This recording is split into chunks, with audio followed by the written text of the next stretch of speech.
இப்போ நான் வந்து என்ன பண்ணுறேன், உங்களுக்கு ஒரு சின்ன ஒரு டேப் இது கொடுத்துட்றேன்.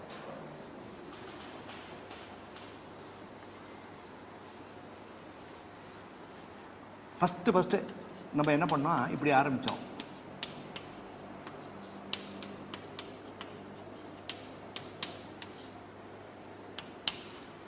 Subject verb complement. பெரும்பாலும் இந்த வேர்பு என்னது பி வெர்பா இருக்கும்னு சொன்னோம். சப்ஜெக்ட் வேர்பு காம்ப்ளிமெண்ட் பார்த்தோமா, ரெண்டாவது ஒரு வாக்கியம் இருக்கு பாருங்க.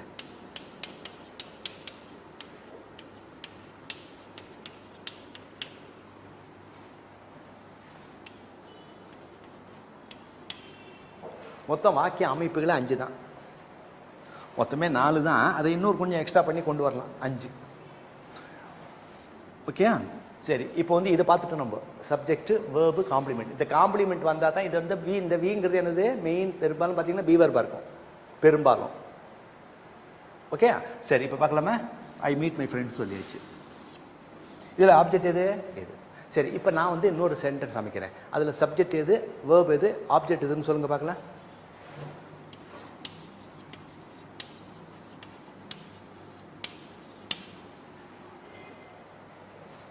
No doubt subject.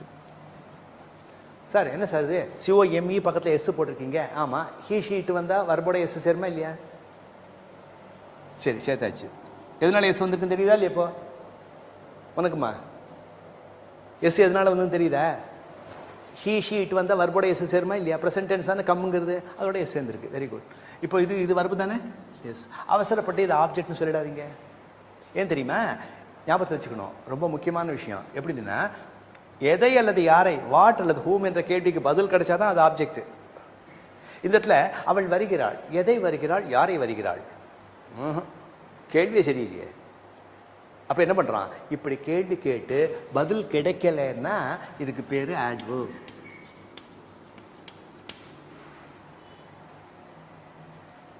இதுக்கு பேர் என்னது, ஆட்வர்ப்.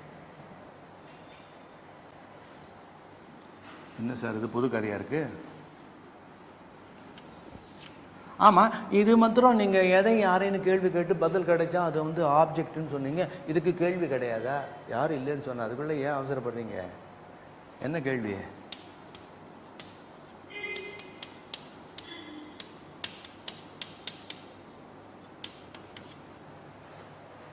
வேறு, வென்னு, ஹவு, எந்த கேள்வி வேணாலும் கேளுங்க. ஆனால் இந்த கேள்வி எதில் கேட்டால் நல்லா இருக்கும்? சப்ஜெக்ட். ஷீ கம்ஸ் ஹியர், எங்கே வருகிறாள், இங்கே. இது என்னது, ஆட்வர்ப். இதைத்தான் சில இதில் அட்ஜங்க்ட்னு சொல்லுவோம். புரியுதா? இப்போ பாருங்க,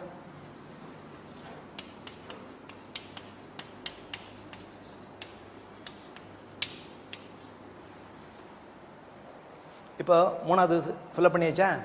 சப்ஜெக்ட், வேர்பு, ஆட்வர்ப். இதாக இஷ்டமா மேலே இருக்கு வேணாமே?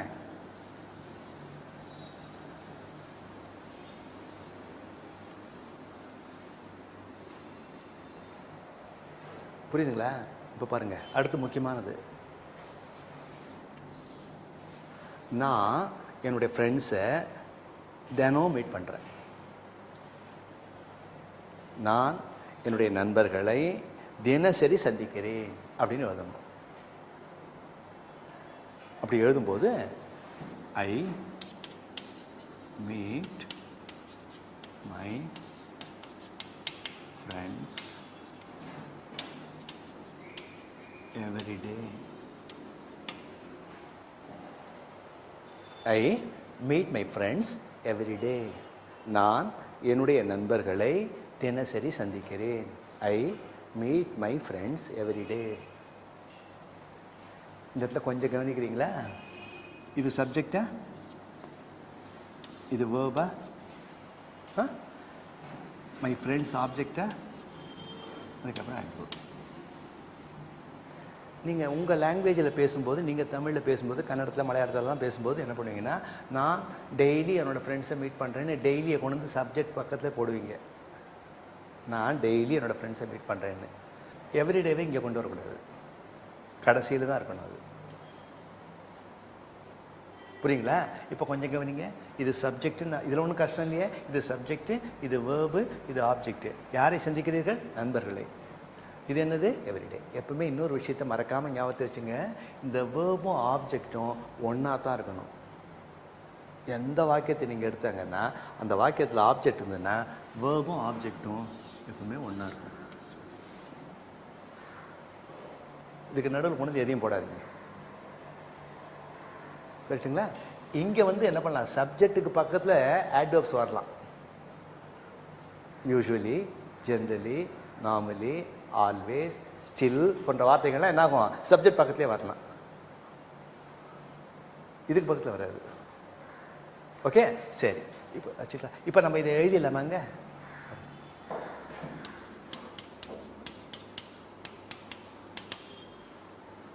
எஸ்ங்கிறது சப்ஜெக்ட், வி வேர்பு, இது ஆப்ஜெக்ட், இது ஆட்வர்ப்.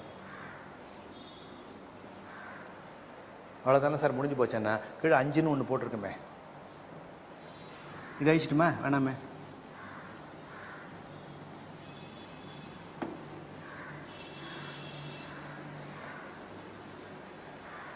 எல்லா அட்வர்பையும் விட நீங்கள் பார்த்தீங்கன்னு சொன்னால் இந்த டைம் அட்வர்புக்கு ரொம்ப ரொம்ப முக்கியத்துவம் உண்டு. உங்கள் தாய்மொழி மூலமாக நீங்கள் பேசும்போது பார்த்தீங்கன்னா நீங்கள் முதல்ல டைமை சொல்லி தான் பண்ணுவீங்க. நேற்று நீ எங்கே போயிருந்த, நேற்று நான் உங்கள் வீட்டுக்கு வந்திருந்தேன், நாளைக்கு நான் பெங்களூர் போகிறேன். முதல்ல எங்கே பண்ணீங்க? நாளைக்கு நான் பெங்களூர் போகிறேன். நேற்று நீ கிளாஸுக்கு வந்தியா? நேற்று நீ எங்கே போயிருந்த? முதல்ல நீ எங்கே போயிருந்தாய் முந்தா நேற்று அப்படியா கேட்குறோம்? இல்லையே. நான் பெங்களூருக்கு போகிறேன் நாளை, இல்லை நாளைக்கு நான் பெங்களூர் போகிறேன். அப்போது ஞாபகத்தில் வச்சுங்க. அதனால் என்ன பண்ணலான்னா இந்த கடைசியில் இருக்கிற இந்த டைம் வேர்பை முதல்ல கொண்டு வரலாம்.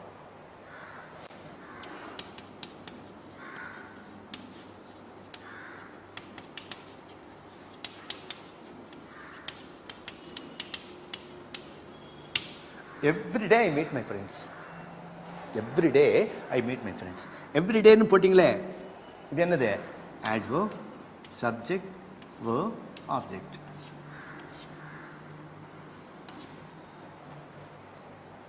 இதை லிஸ்ட்டில் கொண்டு வந்துடலாமா?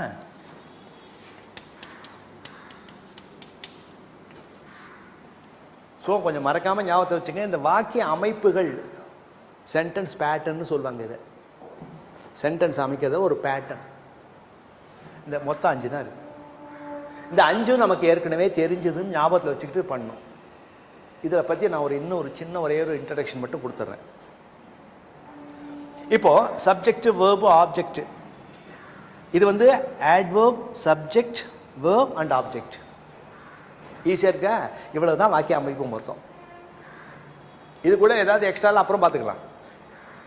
அதாவது சொல்லலாம், மெயினாக இப்போ இதை போல் வாக்கிய அமைக்கிறதுனா இவ்வளோ தான். இதை பற்றி நம்ம ஒரு முக்கியமான விஷயம் பார்க்கணும். நான் என்னமோ கொஞ்சம் ஈஸியாக இருக்குன்னு பார்த்தேன். இது போல் மேத்ஸ் கிளாஸ் ஆட்டமாக இருக்கே சார் இது. ப்ளஸ்ஸு மைனஸ் எல்லாம் போட்டு பயங்கரமாக குழப்பம் இதை அப்படின்னு நீங்கள் நினைக்கலாம். இல்லை, எல்லாமே முதல்ல துவக்கத்தில் எல்லாமே கஷ்டமாக தான் இருக்கிற மாதிரி தெரியும். ஒன்றுமே கிடையாது. ஒரு நிமிஷம் உங்ககிட்ட ஒரு சின்ன கேள்வி கேட்குறேன். நம்ம சின்ன குழந்தைங்களா இருந்தபோது, அப்போ தான் பள்ளிக்கூடத்துக்கு போன போது 5 3 எவ்வளவுன்னா நம்ம என்ன பண்ணிட்டு இருந்தோம்? ஒரு நிமிஷம், ஒரு 5 3மா, 5 3 இல்லை 6 7 8ன்னு இந்த விரலை மடைக்கிறது ஞாபகம் இருக்கா? இப்போ சின்ன குழந்தைங்கள்ட்ட 5 3 எவ்வளவுன்னா என்ன சொல்லுது அது அப்படிங்குது இருக்கா? இது தேவை. ஏன் தெரியுமா? ஓரளவுக்கு தேவை. ரொம்ப இதில் டீப்பாலாம் கான்சன்ட்ரேட் பண்ணிட்டுலாம் போக வேண்டாம், கவலைப்படாதீங்க. ரொம்ப டீப்பாலாம் போக வேண்டாம். நான் உங்கள்கிட்ட ஒரு சின்ன தெரியாமல் தான் கேட்குறேன். நீங்கள் இந்த கிளாஸ் அட்டன் பண்ணிட்டு இருக்கீங்க, சரி. உங்கள் பிரதர் ஸ்கூலில் படிச்சுட்ருக்காரு.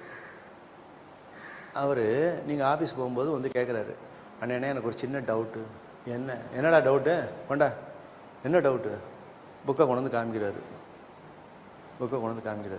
அண்ணே ASVOன்னு போட்டிருக்காங்க அண்ணே, டீச்சர் நடத்தினாங்க, எனக்கு ஒன்றுமே புரியல, இது என்னது அப்படின்னு கேட்டா, ASVOவா? என்ன அளவோ போ, புதுசாக என்னமோ கல்வி அந்த கல்வி இந்த கல்வின்னு மாற்றி தொலைச்சிட்டேன். நாங்கள்லாம் படிக்கும்போது இது கிடையாது. எல்லா காலத்துலேயும் உண்டு, எல்லா காலத்துலேயும் உண்டு. ஒன்று வேணால் அந்த ப்ரெடிகேட்னு ஒன்று இருந்துச்சு அப்போ. இப்போ எல்லாம் ஒன்று தான். இப்போல்லாம் இப்போனா உங்கள் அண்ணனுக்கு என்ன வயசு இருக்கும்? 30 வயசுன்னா அவங்க கண்டிப்பாக இதெல்லாம் தெரியும். புரியுங்களா? அதனால் ஞாபகத்தில் வச்சுங்க, எல்லாம் உண்டு. ஒரு சில பேர் பார்த்துருப்பீங்க, அண்ணே ஏஎஸ்விஓன்னா என்ன, எனக்கு என்ன வேறு வேலை வெட்டியே இல்லையா, நானே ஆஃபீஸ் டென்ஷனில் அவசரப்பட்டுனுக்கிறேன், நீ சும்மா உட்காந்துட்டு ஏஎஸ்விஓன்னா பிஎஸ்விஓன்னு வேப்பா அப்படின்னு சொன்னால் எதுக்காக சொல்லிட்டு போகிறோம்? நமக்கு ஒரு விஷயம் தெரியலன்னா கோவம் வரும். ஆனால் அம்மாவுக்கு நல்லாவே தெரியும். இந்த பாரு, அந்த புள்ள ஏதோ கேட்குது சொல்லி கொடுக்காம, இந்த லட்சணத்தில் இது வீட்டால் வேறு படிக்குது. புரியுதுங்களா? உங்களை திட்ட மாட்டாங்க, வீட்டு சமையல் ரூம்லேருந்து அம்மா என்ன திட்டுவாங்க. இவனை சொல்லி பிரயோஜனம் இல்லை, இவனுக்கு சொல்லி கொடுக்குறான் பாரு, அவனை சொல்லணும். என்னத்தை சொல்லி கொடுத்தானோ பாரு, பாவம் அந்த புள்ள கேட்குது சொல்லி கொடுக்க தெரியல பாரு, இதுக்கு அனாவசியமாக என்னை பிடிச்சி திட்டுவாங்க. அதனால தான் இதை நடத்துகிறேன் நான். புரியுதா? இதை வச்சுக்கிட்டு நம்ம ஒன்றும் கதை நடத்த போகிறதில்ல. நம்ம ஆங்கிலத்தில் பேசும்போது நீங்கள் இப்போது பேசினீர்களே, அதை சப்ஜெக்ட் வேர்பு ஆப்ஜெக்டாக தனித்தனியாக பிரித்து கூறுங்கள் அப்படின்னு யாராவது சொல்ல போகிறான்? ஒன்றும் தேவையில்லை. பேச ஆரம்பிச்சோன்னா தடாபடான்னு அடிச்சுன்னு போகிறோம். அதனால் கிராமர் அவ்வளோவா நீங்கள் ரொம்ப கான்சன்ட்ரேட் பண்ண வேண்டாம். ஆனால் வாக்கியம் நாளைக்கு ஏதாவது ஒரு விஷயம் வந்துச்சுன்னா இந்த வார்த்தையை நீங்கள் போட்டிங்கன்னா எப்படிப்பா வரும், இங்கே வறுப்பு தானே வரும்னா என்ன சார்னு கேட்கக்கூடாது. அதுக்கு தான் சொல்கிறேன். அதனால் இதை பார்த்துட்டு பயந்துட்டு அதுக்குள்ளே மேத்ஸ் மாதிரி இருக்கேன்னா ஆமாமான்னு ஒருத்தர் தலை வேறு ஆட்டுறாரு. உங்களை தான் சொல்கிறேன். புரியுதா? தலையெல்லாம் ஆட்ட வேணாம், ஒன்றும் இல்லை. இது சும்மா இது எல்லாத்தையும் மறந்துட்டிங்களா, ரொம்ப நல்லது, விட்டுருங்க. ஆனால் நடத்தலையேன்னு சொல்லக்கூடாதுன்னு நடத்திடுங்க. ஓகே, சரி. இப்போ நாம் அடுத்த செஷன் உங்களுக்கு ரொம்ப ரொம்ப முக்கியமான செஷன். ஏன்னா ஒரு கேள்வியோடு முடிச்சுட்டு போகிறேன். உங்களில் நிறைய பேர் பார்த்தீங்கன்னா ரொட்டீனாக சில செயல்களை செஞ்சுக்கிட்டே இருப்பீங்க.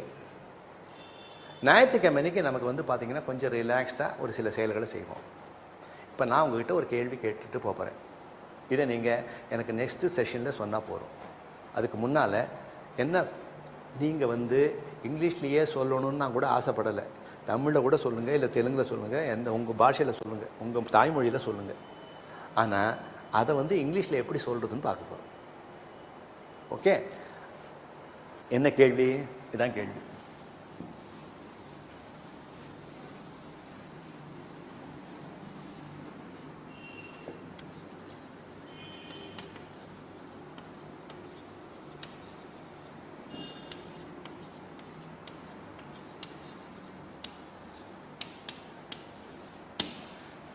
What do you do on Sundays?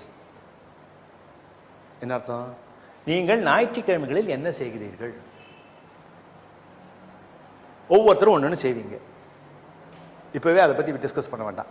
நீங்கள் கொஞ்சம் டிஃப்ரெண்ட்டாக திங்க் பண்ணி கொண்டு வாங்க. டிஃப்ரெண்ட்டாக திங்க் பண்ணுங்க. என்ன பண்ணுறீங்க? இன்னொன்று அப்படியே பண்ணுறதா சொல்லணும்னு அவசியம் கிடையாது. ஏதாவது சொல்லுங்களேன்.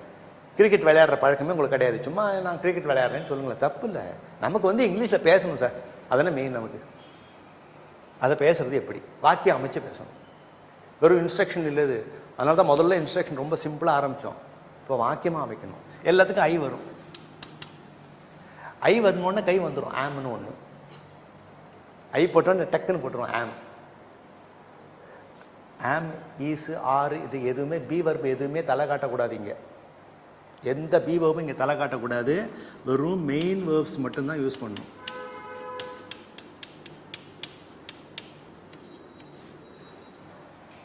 முடிஞ்ச வரலும் ஆளாளுக்கு ஒன்று எழுதிட்டு வாங்களேன்.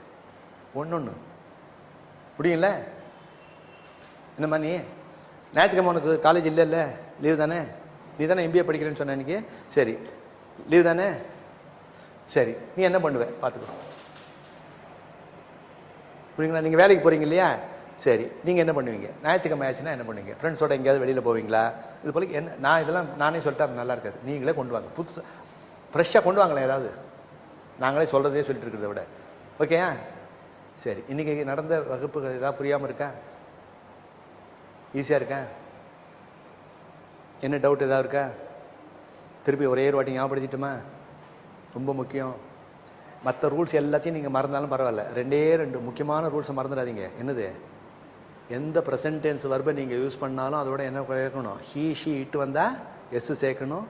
அந்த அதே வர்போடைய கடைசி எழுத்து ஓல முடிஞ்சால் இஎஸ் சேர்க்கணும். டூங்கிறது டஸ்ஸாக மாறும், கோங்கிறது கோஸ்னு மாறுமா? அதுக்கப்புறம் ஹேவ் வராது. ஹீ ஷீ இட்டு பக்கத்தில் ஹேவ் போடக்கூடாது, ஹேஸ் தான் வரும். ஆச்சா? இந்த ரூல் ப்ரெசன்ட் டென்ஸுக்கு மட்டும்தான், பாஸ்ட் டென்ஸுக்கு வராது. சப்போஸ் ஹேடுன்னு ஒரு வார்த்தை எடுத்துக்கிட்டிங்கன்னா ஹேவோடைய பாஸ்ட் டென்ஸ் ஹேடு. அப்போ ஐ ஹேவ் அப்படின்னா ஐ ஹேடுன்னு சொல்லலாம். வி ஹேவ் ஈ ஹேடுன்னு சொல்லலாம். ஈ ஹேஸ் ஹீ ஹேடு தான். ஹேடு பக்கத்தில் எஸ் போட்டு ஹேட்ஸு அப்படிங்கக்கூடாது. நீங்கள் தானே சார் எஸ் போட சொன்னீங்க. ஏதாவது ஒன்று சொன்னால் டக்குன்னு அதில் அந்த ரூல் வந்து எப்படி சிலதுக்கு ஒத்து போகும், சிலதுக்கு ஒத்து போகாது. இதை கொஞ்சம் மறக்காமல் ஞாபகத்தில் வச்சுங்க. ஓகே, அடுத்த செஷனில் ரொம்ப ரொம்ப இன்ட்ரெஸ்டிங்காக இருக்கும். ஏன்னா ஆளாளுக்கு ஒன்று ஒன்று சொல்ல போகிறீங்க, நானும் சிலதெல்லாம் சொல்ல போகிறேன். ரொம்ப கிளாஸே பாருங்களேன், லைவ்லியாக இருக்கும், பிரமாதமாக இருக்க போது பாருங்களேன். ஓகே, எல்லாம் எழுதி கொண்டு வந்துடுறீங்களா? எழுதி கொண்டு எழுதி கொண்டு அப்படியே நோட் புக் கூட வச்சுக்கூடாது, நல்லா சொல்லணும், கணீர்னு உங்கள் குரல் வரணும். ஓகே, பேச வச்சிடலாம், கவலைப்படாதீங்க. ஓகே, மீண்டும் நாம் அடுத்த செஷனில் சந்திக்கலாம். ஓகே.